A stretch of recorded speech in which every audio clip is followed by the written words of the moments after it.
So thank you very much for attending. We're starting up this exciting presentation slash education on compliance policy and procedures through Jonas Compliance, which we'll talk about here for the following session. For the attendees that are on the line now, one of the things I'd like to say is there's that little chat window. There's also a questions window there. Ask questions during the session, put in chats in there, and my team will try and get them to me as soon as possible so that I can try and answer them on the air here. My goal, although if you've ever seen me speak before, I could speak for days, but my goal is to try and keep this to 45 minutes so that we can have time at the end for some answers and questions if you guys have it. But without much ado, let's get this rolling then. So let me move this out of the way. There we go. Perfect. Okay. Everybody seeing my screen right now, hopefully? Good. Okay. Today we'll talk about, like I said, compliance, policy, procedures, and we're trying to make this as simple as possible. You'll see the little tagline at the bottom that says defending against all of this, against AI attacks. I'll explain why that is and why that matters nowadays, especially. You've probably seen a lot of the news that talks about artificial intelligence going rogue. We're going to talk about that and how this triad of compliance, procedure, and policy can help really protect your organization. So for those of you who haven't seen me before speak, let me give you a little bit of information about myself, why I'm here, why I'm presenting for Jonas on the Jonas Compliance product and sort of where we all came from. So my name is Duane Laflotte. I'm the CEO of Ghost Point Security. I've been doing cybersecurity for 2.5 decades now. So for over 25 years. My sole job has been as what's called a red team leader and expert. For those of you who don't know what a red team leader is, what I do is I get paid to steal things from companies, break into organizations, break into banks, vaults, US Cyber Command, you name it. There's a lot of organizations that will hire me and my team to trick them into giving us money to steal things over the internet, to phish them and get credentials from them, etc. And we'll go through and then generate a report as to how well you did. And we've been doing this, like I said, for 26 years now. Sort of fast forward a little bit as to why I'm in this market. I'll explain that in a little bit. Our primary markets for a long time were finance and government markets. So everything from the FBI to Marine Corps Intelligence Agency to your Bank of America's and that sort of stuff. Those were kind of our bread and butter. That's really where we work a lot. As far as technical certifications go, I have all of the ones you might imagine someone in my position needs, from offensive cybersecurity expert all the way down to reverse engineering and the ability to tear apart hardware and tear apart networks and really kind of find where those vulnerabilities are. I'm also on an offensive security advisory board. I'm on the 8140 DoD board this is for the Department of Defense, Department of War, for education in cybersecurity. Policy is kind of near and dear to my heart. I'm also the chair for a policy committee for a high school and on the board of trustees there. And I'm a martial arts instructor, a little bit about me. And if you're ever interested in listening to cybersecurity news of the day, I do host a podcast called Security This Week. Every week for the last 5 years, we go through the top news stories and we try and keep you guys educated on what's going on in cybersecurity without making it too much techno jargon. So why am I talking at this? Why am I in the middle of talking about Jonas Compliance? Fast forward, or I guess rewind about 5-6 years ago, I get a call from my sister, and my sister calls me up all the time for technical things and says, hey, listen, can you help me out? I said, sure, not a problem. We started talking. She said, I have this compliance issue at my club. Well, it was a GM at a lot of clubs, but at the time, I believe the Short Hills Club. And she said, I have these questions and the auditors are asking this, and I have this insurance need. You just help me out. Can you review what all this is? And really, we started taking a look at it, and I said, listen, we've been servicing the finance market for years. We've been servicing the military market for years. Do we think that the clubs really could benefit from an offensive cybersecurity team, a team to test security at clubs. And we've been doing that for 5 or 6 years ever since. As we're doing those types of things, as we're engaging with clubs, as we're breaking into clubs, as we're giving them reports on how to fix it, inevitably the club comes to us and goes, okay, this is great. How would I have protected myself against you, against an advanced persistent threat, somebody who knows technology well enough to break down any systems? And the answer to that always comes back to, what are your policies? How do you protect your data? How do you make sure you're doing the right things? Are you following the guidelines set forth by different organizations, whether it's the Cybersecurity Institute, et cetera? And what are your processes and procedures for when a breach happens, for when your system goes down? And a lot of times they come back and say, well, they're not as strong as they could be. Can you sit down and work with us and get those policies to be top notch? So we did that for a little while. And there's a problem with that. There's only one of me, although there's multiple of me on my team, but there's only a very finite amount of us that can help and work with clubs. Being that we're highly trained in offensive cybersecurity, we're reasonably expensive to sit down and work with a club. And what we wanted to do is figure out, how do we work with somebody who's a known quantity in the market, somebody who's been sort of a technology leader like Jonas, and really pair together a solution that can reach as many clubs as possible, meet them where they're at their compliance policy and procedure journey, and then bring them forward. Almost like having a me, but available 24/7, and walking you through creating these policies and making you have a better posture. And that's really why I'm here. That's why Jonas is here. That's why the software was created. So I'm super excited. This has been kind of 5 years in the making to give you guys sort of an overview of this product. But before we go into that, let's talk a little bit about AI. So I said, listen, this is compliance policy and procedure made easy in the age of AI and artificial intelligence, offensive artificial intelligence. So what does that mean? Let's break down what's happening in the world today. And you've probably seen a lot of news articles. We're going to talk about a couple of them in a second here. But what I have up on my screen here is you can see Project Glasswing. For those of you who haven't heard of Project Glasswing was put out by Anthropic. It's now called Mythos, but Project Glasswing was an offensive cybersecurity AI. Think in artificial intelligence. Before you'd ask ChatGPT things or whatnot, it would give you answers. This was specifically designed to break into organizations, tear apart software, and find exploits, find ways to break in, do a lot of the things that we do as red teamers. Now, not to be outdone, OpenAI did the same thing. They created GPT-5 for Cyber, and they've released that to certain partners. Oddly enough, both of them said they only released it to a very small amount of partners, and then consequently, hackers broke into those and started using them to break into companies, but that's beside the point. So these two artificial intelligence LLMs that are designed for offensive cybersecurity, they started tearing apart software. They started finding exploits in software faster than vendors can fix them. And we're not talking small vendors. We're talking vendors like Microsoft, like Oracle. 2 weeks ago, Oracle, normally once a month, Oracle will release a patch to fix software issues. And that patch generally fixes about 50 to 60 issues. 2 weeks ago, Oracle released a patch that fixed 1,400 issues. So what's happening is these organizations are not only leveraging the software to find exploits and try and patch them as quickly as they can, but the attackers are also using this software to break into software. And then from there, they're generating malicious code that they send out and will hack organizations. Lastly, here on the side, I have what's called the 0-day clock.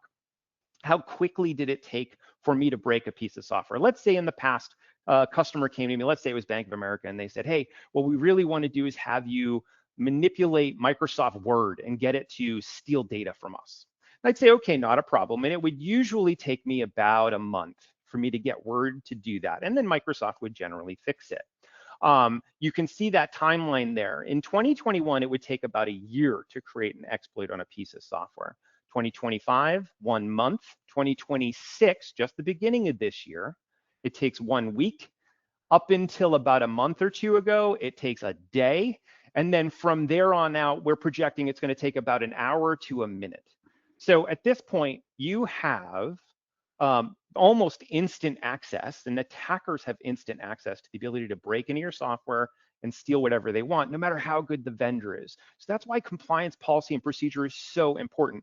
And not only important to look at once, throw in a drawer, and never think about, but to really revisit as these attacks change, as these policies change, as organizations try and help keep you secure, really kind of revisit these policies with the latest information. And that's what Jonas Compliance is going to do for you. Now let's take a look at some current events. I keep talking about the scary things that AI is doing in an offensive sense. But in the current news, and this is actually old news now, even though it's only July 16th. So about a week ago, even more AI events have happened that I haven't even put on these slides yet. But July 16th of this year, Hugging Face was actually attacked by OpenAI. So OpenAI gave the instructions to their AI to go break into a test server. Somehow that server, that AI thought, oh, well, maybe if I go to Hugging Face and break into them, I might find the answers to this test. So it did that. It invented 0-day exploits for their network so that they could actually break into Hugging Face, and they broke into their production network. But what we're also seeing is July 4th, Jade Puffer was another 100% automated AI attack. And that was from real ransomware gangs, where they literally just went to the AI and said, can you go attack as many organizations as possible? And they made a lot of money off of ransomware being paid to them. June 16th, Claude Code was used by hackers to invent some of the new frameworks that they use. June 3rd, attackers were evading antivirus by using Active Directory protections, by using AI to attack them. And September 15th, which seems like ages ago, but less than a year, we were seeing what we call advanced persistent threats, or nation state attackers. China was actually leveraging Anthropic's artificial intelligence to break into and automate attacks. They literally could go into their artificial intelligence pipeline and say, give me the top 100 companies in the US, go figure out which ones are the easiest to break into, let us know when you have access. And it was coming back and saying which ones it had access to.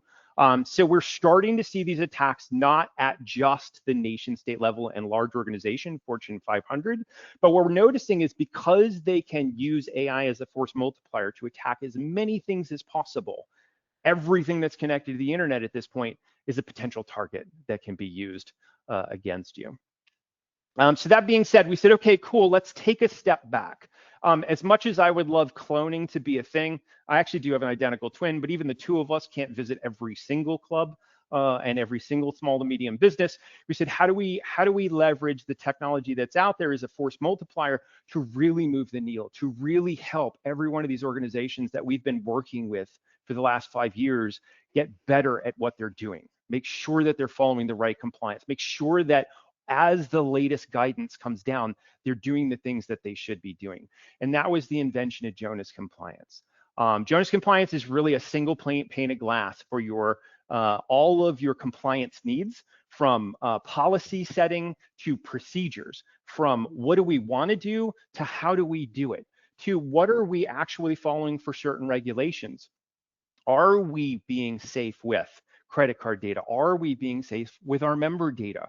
Are we following the right policies? And for that matter, are our technical staff, whether that's a managed service provider, a third-party provider that manages our networks, or whether it's in-house and we have our own IT staff managing technology, are they managing in an appropriate way? And that's what Jonas Compliance is for.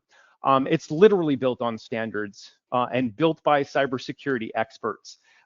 We know exactly what we're looking for. We know most of us already do these types of audits for organizations. We already engage with organizations to help them. Now what we're doing is taking all of our expertise and trying to put this into a product that can help you. So you can go and ask questions. We try and make this as easy as possible. I can tell you, compliance policy and procedures, every time I say, hey, we're going to take a look at compliance, most people are like, yeah, that's the most boring topic ever. But it's important for you to be compliant with certain regulations. for multiple reasons. One, to protect your organization from litigation, but two, because they're there for a reason. They actually do help you be more secure. So what we tried to do is make this as accessible as possible. We added artificial intelligence into this. Now, from a team of computer hackers, you can imagine we have hardened this AI as much as any artificial intelligence you can imagine on the planet. So you can go in here, you can ask questions, you can say, what is this policy? How do I comply with this policy? Do we have the right things here? Do I have the right password policies and settings? Am I meeting a particular compliance need I have? And you also even have the ability to get reminders. And this is one of the things that we find a lot of people that do have these compliance and policies they fall down on, is revisiting them. And we'll show that in the product here in a couple minutes. And one of the things we always see is we don't want to make it complicated. So we give you the ability to log in with your already the club username and password you have. We don't want to store usernames and passwords. If you're using Microsoft Office 365, you can use that account and you'll automatically get access. If you're using Google, we have the ability to do Google as well. And we also give you the ability to collaborate. You may say, listen, this is great, Duane, but I don't know if we're securing, we have long passwords. I don't know if our Wi-Fi is protected right, but my tech staff does. That's fine. You can invite people in the organization to use this with you. You also can invite people outside the organization, whether that's a managed service provider or an IT staff that maybe they come in once a month. Easy for them to get into the platform, and you can make comments to them and they can go through and make sure all the answers are correct. So we can we'll go through a lot of that. So now what I want to do, instead of just talking to you and PowerPointing you guys to death, as I know, to hopefully fit on my timeline, I've got about a half hour before I really want to open it up to questions and whatnot. You'll see here the things that I want to go through in this demonstration. I really want to show you how you would leverage this product, how easy it would be to leverage. Once you sign up with the product, you're going to get an email that welcomes you to using the product. You're going to click a little link. It's going to bring you to this site. And I will show you that site right now. So let's share this out. Hopefully you guys will see this.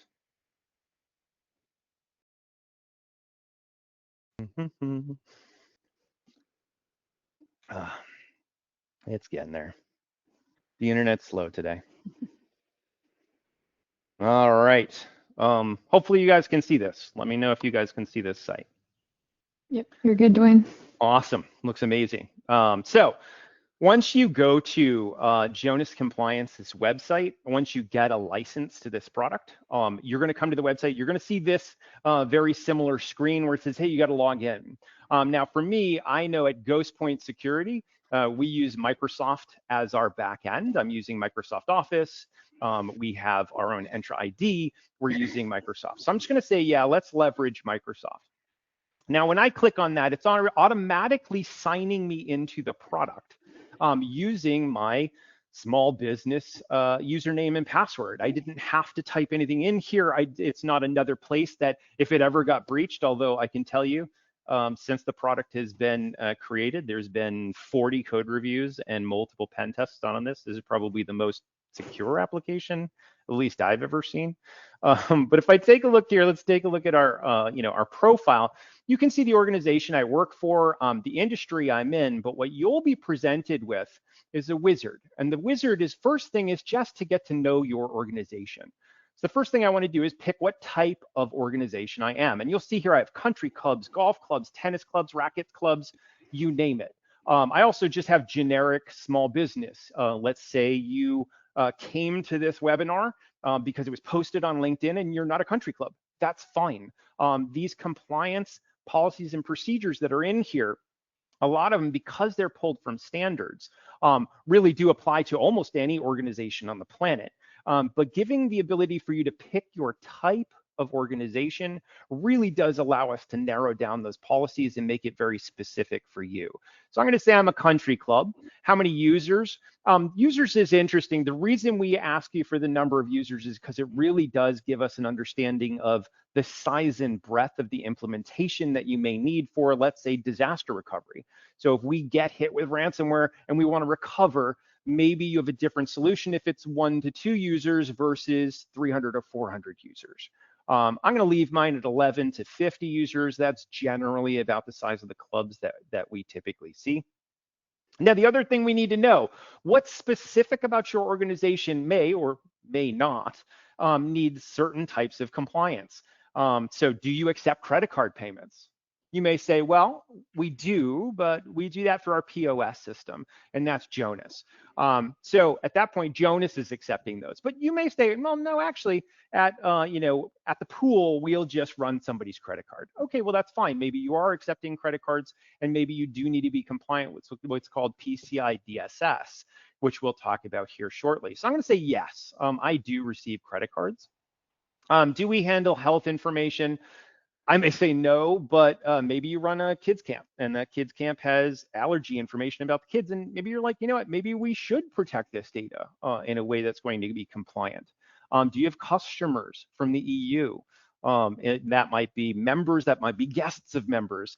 And there's a special requirement around removing their data and where you house it and that sort of stuff. So maybe I do need to be compliant there. I'm going to say no to some of these. And I'm going to say, yeah, I do actually have a public website. And I'm going to click continue on this. Now we ask a little bit about your organization. Okay, great. So the name of the organization is Ghost Point Security. The security contact manager is me, Duane Laflotte. What's your maximum password length? And you may say, well, I'm not really sure what our maximum password length is for users who log in to our club. I'll just leave it as the recommended, and maybe I'll ask our IT staff later so that I can make sure that that's correct. Are you using multi-factor authentication, those little codes that show up on your phone? Now, I'll say it's required for our administrators, but I'm not really sure. Maybe I'll double check on that as well. How often do we back up? Here again, recommended is daily, but I can check on those and click review. And it says, okay, great, here's our review of your profile. You're a country club, you're 11 to 50 users, you accept credit cards, you have a public website, and here's some of the things that we know about you. And I'm just gonna save that roadmap. Now, what's great about this roadmap is we give you the 1, 2, 3. What should you do now? Maybe it's explore guidance. Maybe it's go take an assessment, or maybe it's taking a look at creating policies. For now, I'm just going to go to our dashboard. Now, our dashboard is kind of this interactive control center where I can see any type of notifications. So if there's certain types of policies I'm supposed to revisit, I'm going to see that here. Whether we have our policies or procedures here, I'm going to see that. Whether there's comments that I need to handle from other people on my team, I'm going to see those here. So our dashboard is really kind of that one place you're going to take a look and make sure that you're doing all of the right things that you need to do. So I'm going to go over here, and there's all sorts of options at the top. First thing I want to do as an organization is, gosh, I actually don't know what I don't know, which sounds pretty obvious, but for the most part, if you don't know what your security risks are, then you're not sure what you should or shouldn't be doing. So the first thing you probably should do when you get into this product is go to our readiness. And the readiness is a location where we're trying to get you ready for a particular type of compliance, or just in general, improve your security. I'm going to go to my readiness. I'm going to click assessments, and I have all sorts of assessments in here. Now we're going to take a look at the basic assessment, and that's where I suggest everybody starts. And literally, this is the thing that I do when I sit down with every organization, as large as the FBI and Bank of America, all the way down to small to medium organizations, is where are you at today? What are you doing today that's either could be done a little bit better, or you're doing an amazing job at, and we don't need to worry about. So that basic assessment's a great place to start. But as I scroll through some of the beginning assessments we have, business continuity and disaster recovery. How are you going to be able to recover from ransomware? Or how are you going to be able to recover when a fire burns a building down and you have an issue with all of the servers being in there? How am I going to still be able to manage when the wireless goes down? So disaster recovery really covers a lot. In this particular case, business continuity is how do I continue to maintain that top-notch service to my members while still maybe we have an issue? How do we operate? Vendor assessments, we'll talk about these. These are getting fleshed out a little bit more, but vendor assessments are how do I make sure my vendors, albeit Jonas or whoever else, are doing the right things with our data and managing our data. PCI DSS, we talked about this. This is payment card industry compliance. So if you are taking credit cards for a particular thing, maybe it is a kids camp and members pay and they pay on the side through a credit card, and you're taking those in some way. This is a self-assessment, and all of these are self-assessments. They're designed to be done by you. You don't have to have a really expensive resource from a consulting agency to come in and do these. These assessments are really kind of gauged to, if I'm going to get officially certified in PCI DSS, yes, there's an audit piece that has to happen and get signed off on. But gosh, wouldn't that be a waste of time for me to do all that, for them to come back and say, sorry, you can't be certified because you're not doing these things right. That's what this is designed for. It's to bring you up to that level where you go, I'm pretty sure when I go and get this, this actual audit done, I'm doing all the right things already, and they're just going to sign off on it. And there's all sorts of other assessments in here. I won't go through all of them. For our Canadian friends out there, there is the PIPEDA, which is the Personal Information Protection and Electronic Documents Act. So there's all sorts of different assessments that we have in here that you can take. But let's take a look at the basic assessment. Now, if I don't know what an assessment is, let's say I didn't know what PIPEDA was, and I wasn't sure whether I needed to be compliant with it. You can click this Learn More. And Learn More is a really great place where I'm going to give you that info card to understand, where does this apply? What should I be worried about? And is this something that I necessarily have to do as an organization? So you do have the ability to do those info cards as well. We'll talk about the AI site as AI chat assistant as well here, where I can come in and say, well, gosh, I don't know which policy is where I should start. Should I start with the basic assessment?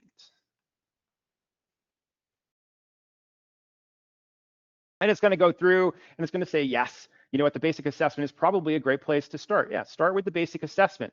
You're new to security assessments, which I am. I'm not really sure what I should be doing. Okay, so let's do that. Let's start with this basic assessment. So I'm going to click Start Assessment here. I can name them. You don't need to worry about that. That's just if I'm doing assessments for different reasons or different locations. We support that as well. And it's going to ask me questions. And you notice that little AI assistant is always off to the right-hand side, where I can ask it questions. Maybe, do your employees use a strong password? Well, maybe I'm not sure. Or maybe we don't do it for every employee. Maybe it's only for the CFO and the GM and that sort of stuff. But maybe our servers, when they're typing their passwords in on an iPad, they're a lot strong. They're not that strong. So I could say, yeah, we're partially doing that. We're working on it. And you'll notice as I hover over these cards, we try and give you an understanding of, what does that mean? Yes means we fully integrated this control in every system in our organization. And maybe, of course, partially is, some aspects are, some aspects aren't. But the other thing is, you might not know, for example, what's multi-factor authentication? Not sure. So I can come right over to this AI and I can say, I'm not sure what multi-factor authentication is. And the AI is designed to help you understand how to answer these prompts.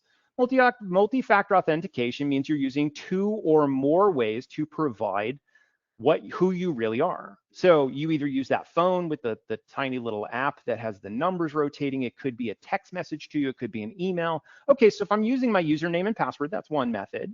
And I'm using a phone app, that's two. I am using multiple methods for authentication. So yeah, I can say we are doing that. Now, as I'm going through here, you can see our progress. I'm at 9%. There are 22 questions that we are working on. Maybe I don't have the time. Every GM I've ever talked to over the last 5 or 6 years is so busy. Most of the time I get about 8 seconds with them before they have to go put out some other fire. So in this particular case, they may say, you know what, I just want to save this. I'm going to come back to this later. And you can do that. Inside these assessments, here's all of the assessments we had before. You'll notice there's this in progress. So I actually can see that I have this in progress. I also could then have somebody else in my team pick this up and continue this assessment. But for now, let's just continue this assessment on our own. Now, I won't belabor while we're sitting here on the call going through every single one of these 22 questions. I'm just going to randomly answer these. I will tell you, please don't just randomly answer these. I really hope that you guys are actually putting in the answers that matter to your organization. Everything from, are you doing training of your end users? Are you doing tabletop exercises where it's literally you're walking them through like a fire drill as to what happens and who do we call? All of that should be done. Now, in this particular case, I've completed my assessment.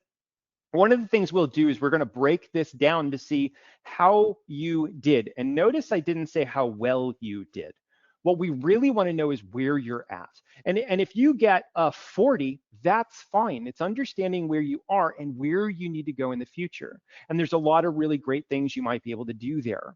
From here, I'm going to save this assessment. And you'll notice it brings me to this documents area. And in my documents area, I can come in, I can click on this assessment, and I can see that grade again. You'll also notice I have the ability to retake this.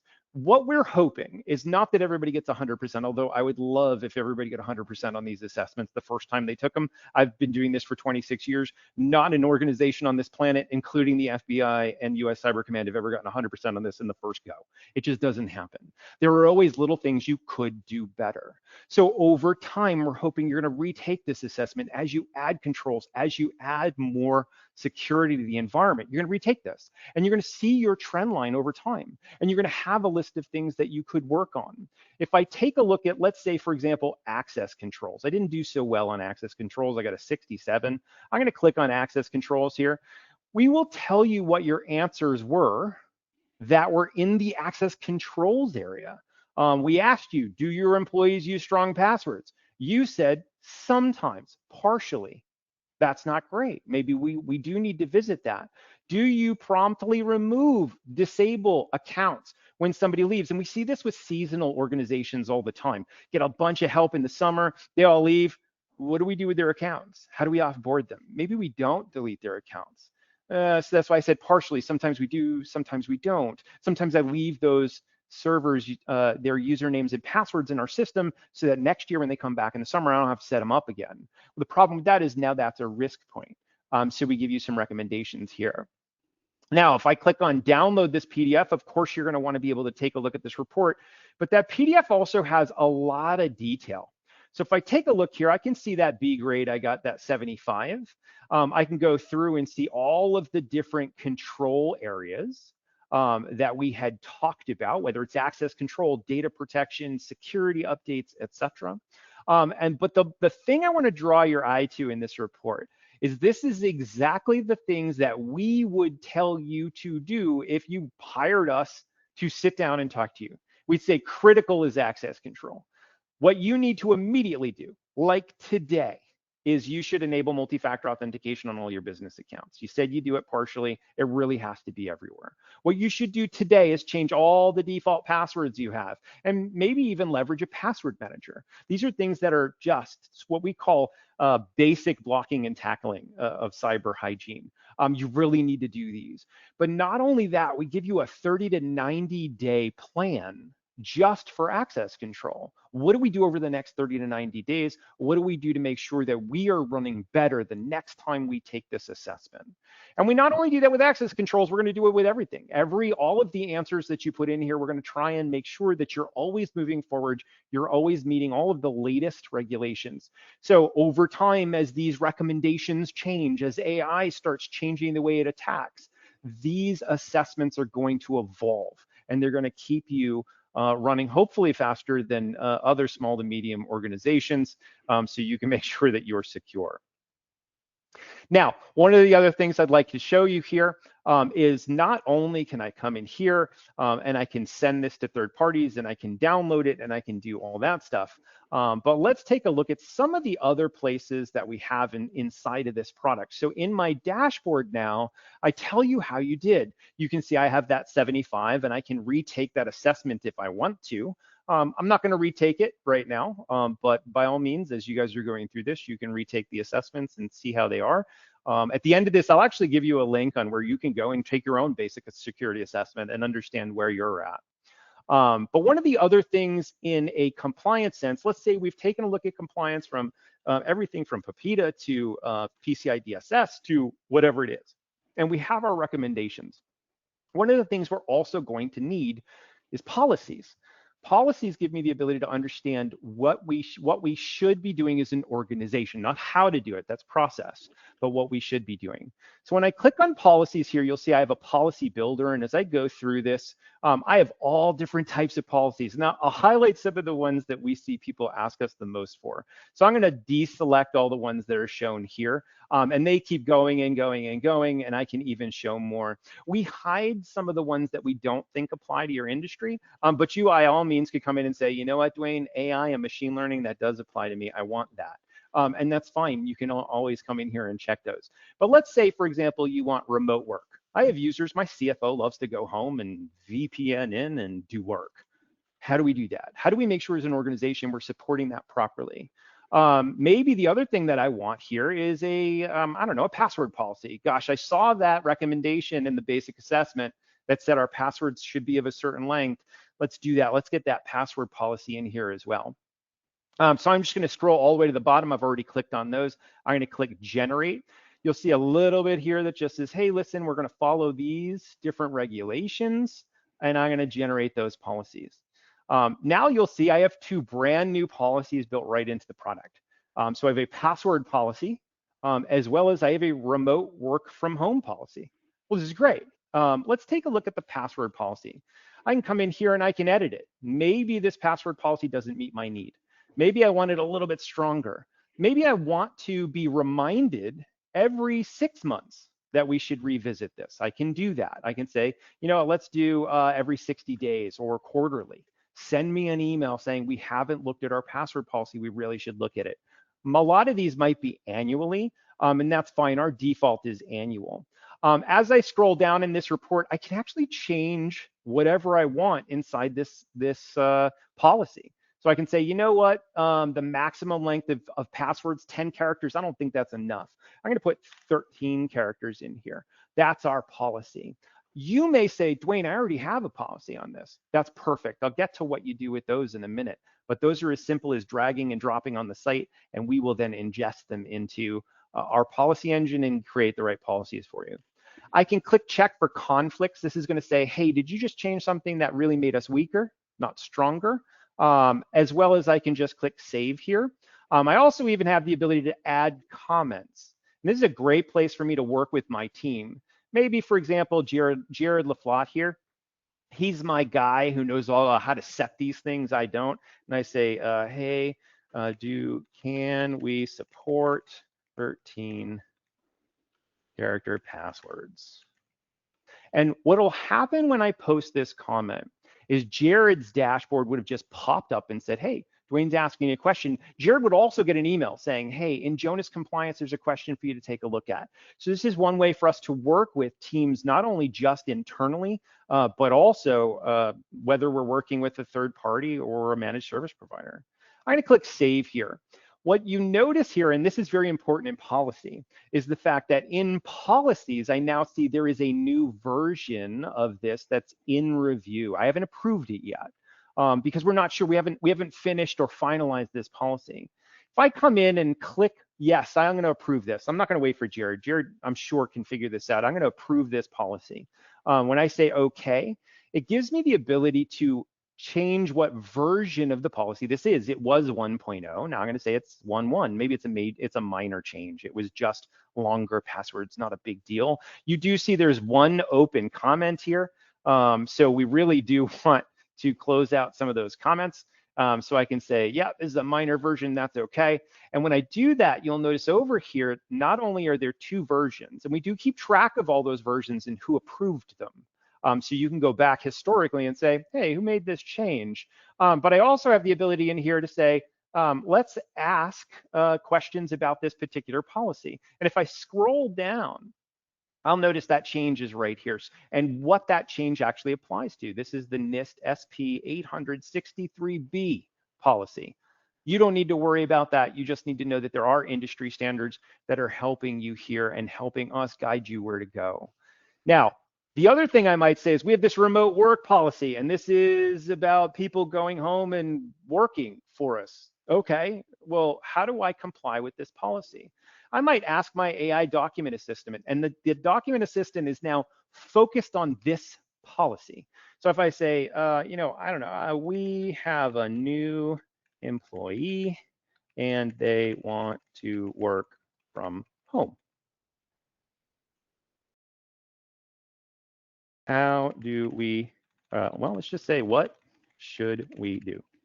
So now what's happening is the document assistant is going through this policy and saying, to meet this policy, so if I scroll up here and take a look, getting your new employee set up for remote work, here's what you should do based on your policy. So we're telling you, you should get manager approval first because that's in your policy, right?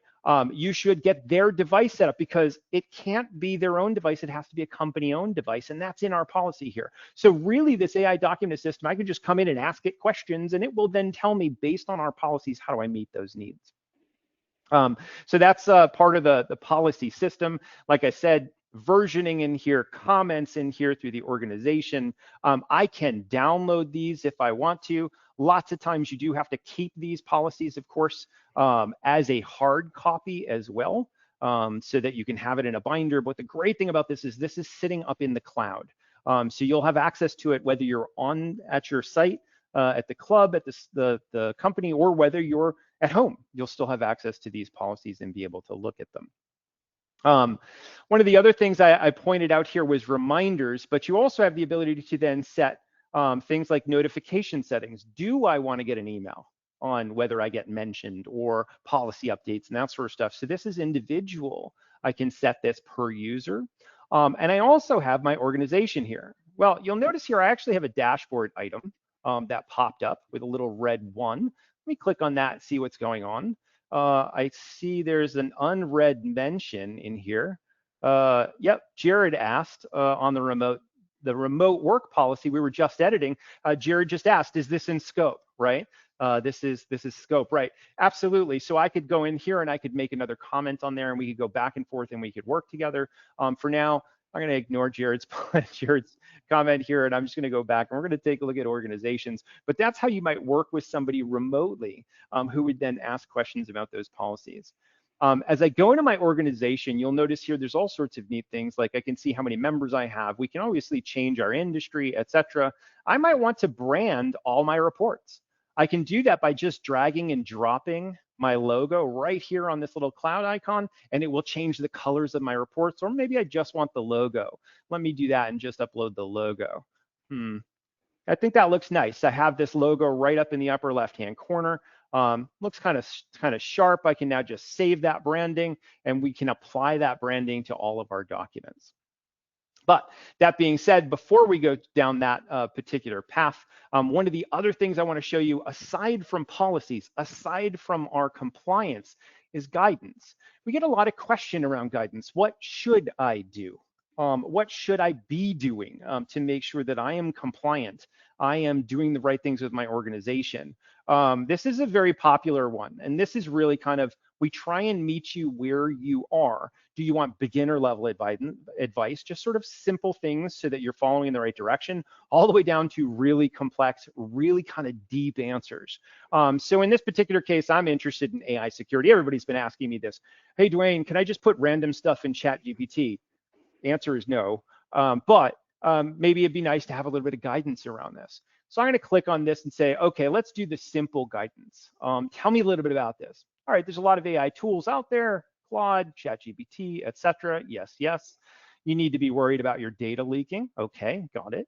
So what could you do out there that's safe? Great to do general emails. Okay, great to do potential code and programming questions. Okay, but just generic. But never paste customer data or private information. Never paste APIs and keys. That's great. And I can come over here and ask questions. Should I give ChatGPT access to my email? That sounds like a terrible idea, but let's really kind of dig into what the AI believes. Let's scroll in here. The AI thinks it's a terrible idea as well. I strongly advise against it. Obviously, giving an AI unfettered access to your email might not be ideal. And we go through some examples of what you should and shouldn't do. But not only that, this is really kind of cool stuff. We give suggestions on what you should do to manage this in your organization. Do you have a policy for this yet? Oh, no, you don't? Great. You should click on the AI and machine learning policy. Let's now create one of those. And as we create one of these policies, now we will actually have an AI policy. How should our users use ChatGPT? What should they not put in there, et cetera? And we can put this right in our employee handbook and they can sign it saying, yes, I'm not going to do those types of things. But the other really cool thing I want to show you guys about policies is policy intelligence. I get this a lot as well, where people come to me and say, Duane, this is great that you can do all sorts of stuff like this, but I just got a call from my insurance agency. And they said, I need to do X, multi-factor authentication, long passwords, whatever it may be. And I don't know if I meet these things. I just keep saying no, that I don't meet these things, and I think I'm okay. Problem being, when you make a claim, they go, you don't have multi-factor authentication, we're not going to pay you. So what I really want to do is make sure we have the right policies to meet my insurance need. Not a problem. That's what policy intelligence is for. So I can click browse here. I can click on a particular policy. I have a traveler's, this is actually literally our traveler's insurance policy, where they asked us a bunch of questions, and as the CEO signed off saying, yeah, we do these things. But if I take a look and I double click on that, what's happening now is in the background, the AI is pulling all the information out of that insurance policy and saying, what do you as an organization have to do to meet the need of this particular policy? And I can just run analysis. And I could say, check my current policies. Make sure that those current policies actually meet the need for this particular insurance policy. So when I make a claim, I can say, huzzah, we have the right policies in place. We have the right procedures in place to make sure we're in compliance with what you need us to do. So yeah, go ahead and make sure that we're actually going to get paid out our full amount for protecting us in the event that a disaster happens. Insurance generally doesn't like to pay you for anything they don't have to. So in general, this is where you want to make sure that you import those policies, those requirements, so your policies meet them. Now, this analysis is going out to our cloud AI. It's literally taking all of your policies, analyzing the requirements in the insurance, mapping them to your policies, and it's going to create what's called a gap analysis. Now, this might take 5 to 10 minutes. Honestly, if it does take longer than this, we're going to move on. I will show you what that looks like. But what you also can do here is not only just for insurance. Let's say you go, Duane, I already have a password policy. Good for you. I'm glad to hear that. Does it meet all the standards? Is it actually going out and making sure that we are NIST compliance and doing all the right things? I'm not sure. What you can do is just literally drag your current policy in here as well. It doesn't have to be an insurance policy, but it could just be a normal data protection policy that you have here, or your business continuity policy. You drag it in here and we will look at it. We'll analyze it. We'll understand whether it meets all the needs. And then if it doesn't, we'll create that gap analysis to say, here are the recommendations we'd have. Do you want us just to automatically create them for you? And you can click, yep, that sounds great. So we can go through and do that. Now, let's say I don't want to sit here for this run. Gosh, I'm going to wait for this AI to go and try and tear through this. I don't have to. I can literally go off of this page and that's fine. What's happening in the background is the AI is continuing working. And in 5 or 10 minutes, it'll send me an email saying, hey, we're done. Do you want to take a look at the gap analysis? And then you can go through and take a look at the gap analysis. There's all sorts of really cool things that I can do from there.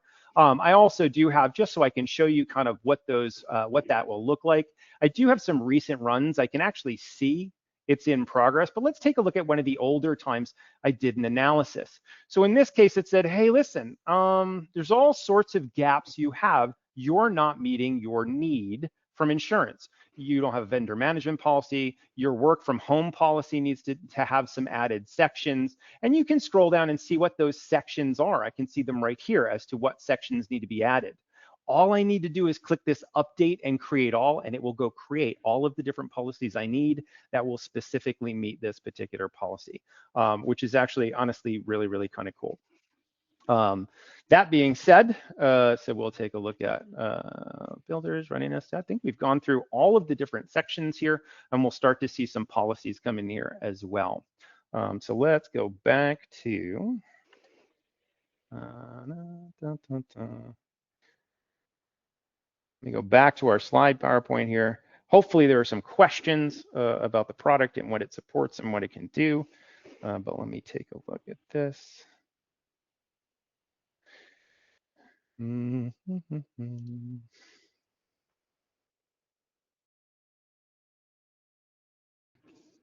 right, hopefully you guys are seeing my screen here. If you're not, give me 2 seconds. It should be up in a second.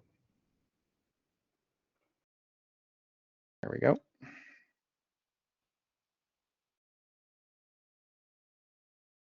Maybe. No, it'll definitely be up. And I'd say while GoToMeeting is being a little bit slow, by all means jump on and ask questions in that questions dialogue as well. So let's do this. Duane, we had a couple of purchasing questions, but we answered them just individually. Oh, cool. Okay. Yep. So hopefully you guys are seeing this. It should have popped up. Yes. Yes. Yep. Okay, perfect. So we do here have, one of the things I like to close this out with. One of the things that really is good in a compliance policy and procedure sense is be active. Be active in your compliance. Be active in your policies and procedures. Procedures are how do we tactically do a thing, right? How do I meet my policy and compliance? And we have that section as well that literally step by step walks you through how do you make sure that your password policies match? How do you make sure that you're doing the right things with multi-factor authentication on any system you have? And that gives us, that part of that is also in this product. But the problem we see today is because this landscape is moving so quickly as with artificial intelligence, because we're seeing attackers multiply relatively quickly, it's really hard for you to make sure not only are you doing the right things, but are you meeting the right regulations that are out there as well? And are you meeting the right recommendations that are out there, whether it's the cybersecurity framework or whether it's PCI DSS? And that's what this product does. It will continually let you know, hey, your policies need to be changed here. Hey, there's a new update over here. Or you need to just review this policy. You haven't looked at it in 6 months. And then we'll keep all that information kind of in one place. So with that being said, thank you for sitting through the full almost hour here on compliance policies and procedures, which I'm sure nobody thought was going to be a super exciting session. Hopefully we were able to keep it interesting as to what we're doing with this product with Jonas Compliance, which we're super excited about. If the product itself, if you go to jonasclub.com/compliance, if you go out there, you'll be able to start working and taking a look and being redirected to that basic assessment where you can go and take assessments. You can obviously always send an email to sales@jonasclub.com. But one of the things I do want to leave you with, and I'm glad you brought up pricing, Katie, because I will tell you for half a day of my time, you get a full year of this product. So for what you would have paid to have me consult with you for a mere 4 hours, you get the product for the entire year. You get access to, make changes and work with your team and that sort of stuff. And I think that's obviously an awesome trade-off. So with that, any questions that I've missed, Katie and team? Yep. Duane, we've got a couple for the group. So one is, what is the license cost? And then also same question from that person, the per user or per club as well. Love that. I'm going to make this real simple, guys. $2,400 a year. That's it. Have as many users as you want from your club in there. Invite your managed service provider. So there are users that you can invite in there. We are not charging per user in there. So your club cost to you, $2,400. You get access to all the things I showed you today. Hopefully that's as Jonas. Yeah. Jonas like, yes. What other questions you got? We also have a great one. So do you have to be a Jonas software user currently in order to use this product? No, that's actually a good point. It's interesting. Jonas was pretty adamant about this. where Jonas said, you know what, we want to service as much of the industry as possible. We want to make sure that they've been sort of trying to push and be innovators in this market. And it's one of the reasons we gravitated towards them around this product. So they say, listen, they don't have to be Jonas customers. We really just want to help move the needle. We really want to make sure as many of these clubs are doing what they should be doing because they really do care about the market. So absolutely not. You don't have to be a Jonas customer. You don't even have to be in the club industry. If you find this useful, by all means, hopefully you use it. Any other questions? I'm just looking through. A lot of them were the price, so that's great. Let's see. Hold on. Hey, Duane, it's Victoria. I Hello, just Victoria. wanted to let you know that I did put in the chat the compliance URL so that they could Ooh. do the free assessment. So I didn't know You're if the you wanted to talk best. about that as well. Yes, I do. Absolutely. So the free assessment is fantastic. That basic assessment I walked you guys in a speed version through, you absolutely want to go through and see where you're at, what your level is, where you can improve and get that report, say, what should you do today? What should you do in the next 90 days? And obviously work with your Jonas rep to make sure that you understand that. And then when you get access to the product, obviously you're then going to be able to trend over time and we'll make even better suggestions for what you should be doing. So thank you so much. That's in the chat if you guys want to take a look at that. Duane, next question, will there be a database of club industry vendor assessment scores available through this? Oof, gosh, That's a good okay. One of the question. things I didn't throw on here is our roadmap. However, yes, in our roadmap, what we're doing in this roadmap is we want to have a list of all of the vendors, the products, the versions, and how they comply with the requirements that they need to comply with, but not just them answering willy-nilly questions because everybody get 100. Woohoo! It has to be evidence-based. There have to be documents that support exactly why they got the grade they got or why they do, with their pen tests and that sort of stuff. So yes, that is coming. Another, while we're talking about roadmappy things, one of the things we're talking about is the ability also to import all of your board governance and be able to ask questions like, hey, Johnny wants to add a pickleball court. Is this okay? And you go, boop, nope. According to our board, we said we never do pickleball because it's not something we support here, whatever it may be. So we're starting to sort of branch out and hold this as much of the sort of governance as you possibly can in this area. But yes, those vendor assessments, we're planning on having a library of them and giving you the ability to understand where they all stand based on security, cloud, and artificial intelligence.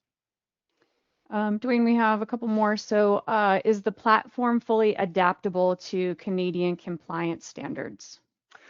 So yes, right now like I said, we do support PETA, which is actually a compliance standard from Canada. You're gonna see over time, we're gonna start adding things, not only like just Canadian compliance standards, but also if you're in the United States, state-specific compliance standards, California Protection Act, the CCPA, the Colorado Data Protection Act, the Texas Data Privacy Act. So you're going to see a lot more GDPR in a much more specific way. So you'll start to see a lot more things being added into this as well. Awesome. I think that's the end of them for now. Yep, they look like they've all been answered, Duane. Awesome. Well, hey, we're coming right to the top of the hour. If you do have questions and you didn't get it out in the questions and answers, by all means, reach out to Jonas and they will be happy to get you in contact with me. And I can answer questions and tell you about the platform and all sorts of stuff. I'd be happy to talk to you guys about it. So with that, I think we're good. No final questions. Going once, going twice. All right. Well, thank you all for taking the time. Enjoy the rest of your Thursday. And if you guys need anything, by all means, please reach out. Thanks a lot, guys.